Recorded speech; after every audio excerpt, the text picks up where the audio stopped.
नवी मुंबई व रायगड जिल्ह्यातील ताज्या बातम्या आणि घडामोडींसाठी सबस्क्राइब करा वादळवारा लाईव्ह चॅनल आणि दाबा बेल आयकॉन।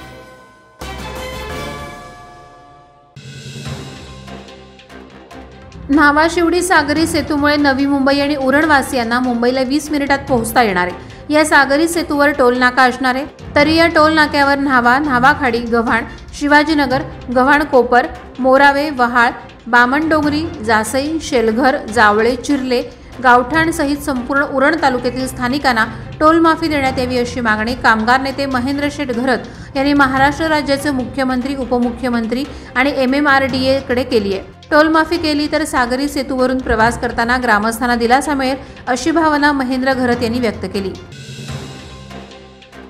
अयोध्येमध्ये प्रभू श्रीराम मंदिराचा जीर्णोद्धार आणि मूर्तींची प्राणप्रतिष्ठा सोहळा 22 जानेवारीला संपन्न होत आहे।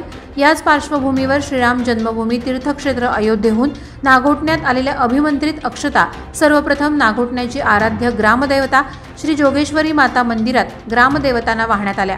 त्यानंतर श्री जोगेश्वरी माता मंदिरात आरती करून अभिमंत्रित अक्षता कलशाची संपूर्ण नागोठणे गावात कलश यात्रा काढण्यात आली। तसंच ही कलश यात्रा नागोठण्यातील विविध मंदिरात नेऊन तेथेही अक्षता वाहण्यात आल्या।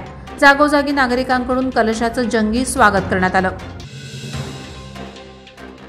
जामा मशीद सुडकोली येथे नवीन कार्यकारिणी स्थापन करण्याची बैठक फारुख मेहमान यांच्या अध्यक्षतेखाली चालू असताना सेक्रेटरी पदाच्या वादातून शहनवाज भुरे, सलमान भुरे आणि अब्दुल भुरे यांच्यासोबत अक्रम असलम मेमन यांची शाब्दिक बाचाबाची झाली। या बाचाबाचीचं रूपांतर पुढे भांडणात झालं।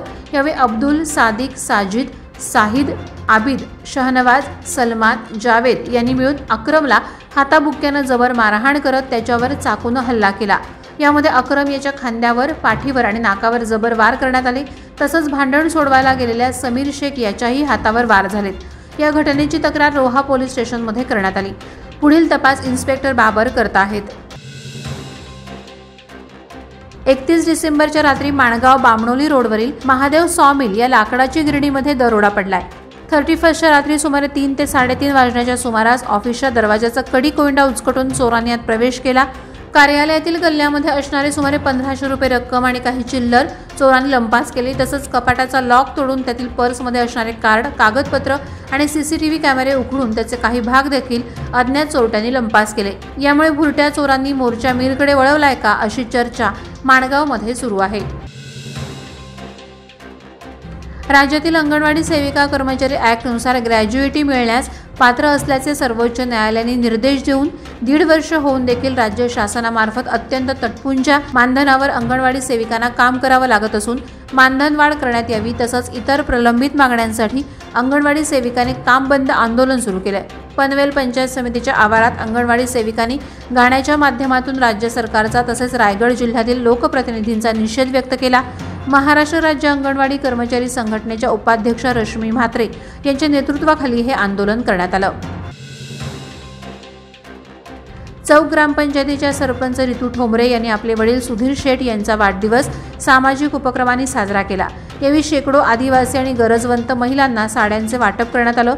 यानंतर ग्रामीण रुग्णालय चौक येथे रुग्णांना फळ वाटप आणि रुग्णालयाच्या आवारात वृक्ष लागवड करण्यात आली। दरम्यान उदार व्यक्तिमत्व, दूरदृष्टी आणि माणसे जोपासण्याची कला अवगत असलेले सुधीर शेठ ठोंबरे हे गेली अनेक वर्ष समाजाची निष्ठापूर्वक सेवा करत आहेत। समाजसेवेचे यशस्वीपणे काम करीत असल्यामुळे असंख्य हितचिंतक, मोठा युवा वर्ग त्यांच्या पाठीशी उभा आहे। वादळवारा लाईव्हसाठी न्यूज ब्युरो, रायगड।